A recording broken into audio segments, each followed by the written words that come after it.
Assalamualaikum warahmatullahi wabarakatuh. Perkenalkan, nama saya Erika Diah Safitri, NPM 21901818185. Di sini saya akan menjelaskan hasil analisis saya dengan judul Kinerja Ship Planner pada PT Jangkar Pasifik Cabang Semarang. Risiko-risiko yang dihadapi oleh pelaku ekspor atau impor ataupun mitra yang berhubungan dengan proses ekspor impor tersebut. Yang pertama yaitu kontainer dari SOC atau Shipper Owned Container yang sudah masuk ke container yard belum melakukan booking request ke perusahaan pelayaran. Risiko yang kedua, terjadi kerusakan pada kontainer sebelum dan sesudah dikapalkan. Risiko yang ketiga, kinerja tenaga kerja bongkar muat TKBM yang tidak sesuai dengan SOP. Pengaruh risiko-risiko yang dihadapi terhadap keberlangsungan proses ekspor atau impor. Pengaruh dari risiko yang pertama yaitu berpengaruh terhadap peletakan kontainer selama menunggu dimuat ke kapal dan juga kontainer yang datang dari kapal. Pengaruh dari risiko yang kedua yaitu berpengaruh terhadap proses pengapalan kontainer yang terhambat sehingga pengapalan tidak tepat waktu. Pengaruh dari risiko yang ketiga yaitu berpengaruh terhadap keselamatan muatan atau bahkan bisa membahayakan muatan. Adapun hasil penelitiannya yaitu prosedur pelayanan pengiriman barang dengan menggunakan kontainer di PT Pacific International Line dibagi menjadi dua jalur, yaitu yang pertama, shipper menggunakan kontainer milik sendiri, atau yang dikenal dengan Shipper Owned Container SOC. Jalur yang kedua yaitu pengiriman menggunakan kontainer yang dimiliki oleh perusahaan pelayaran atau Carrier Owned Container, atau yang dikenal dengan COC. Nah, shipper ini menyewa kontainer dan ruangan muatan kapal dari perusahaan pelayaran. Kedua jenis pengiriman dengan kontainer di atas prosesnya itu hampir sama. Yang membedakan, kalau SOC itu, shipper atau eksportirnya menggunakan kontainer sendirinya. Sedangkan COC, shipper atau eksportirnya itu menyewa kontainer milik perusahaan pelayaran. Kinerja ship planner dapat dinilai dari kinerjanya di kegiatan bongkar muat kontainer. Apakah sudah efisien dalam waktu pengerjaan dan meminimalisir kecelakaan kerja yang menyebabkan kontainer rusak atau menyelakai sumber daya manusianya. Kegiatan shipper planner ini ada 7. Yang pertama yaitu menerima jadwal kedatangan kapal dari ship officer.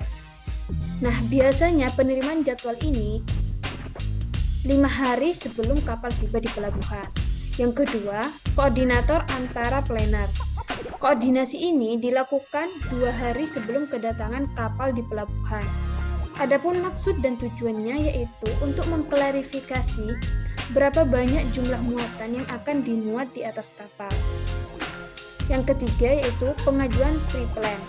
Pengajuan pre-plan dilakukan pada saat 1 hari sebelum kedatangan kapal di pelabuhan kepada chief officer via email.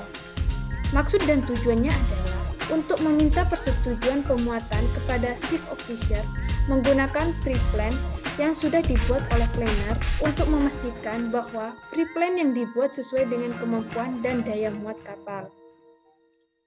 Yang keempat yaitu klarifikasi jumlah muatan.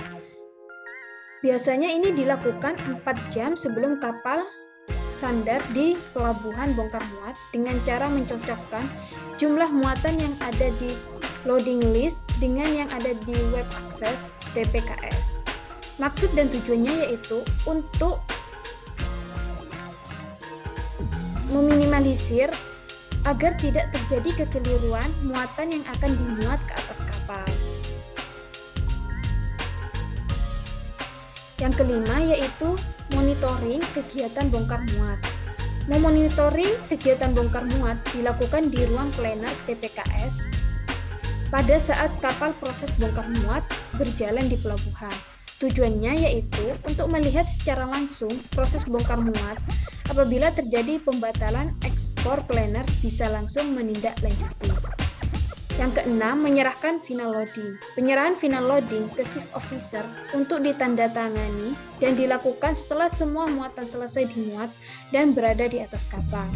Maksud dan tujuannya yaitu sebagai tanda bukti bahwa muatan telah selesai dimuat dan sudah berada di atas kapal. Kegiatan yang terakhir yaitu pengurusan empty container import. Biasanya itu dilakukan apabila kapal tersebut mengangkut empty container.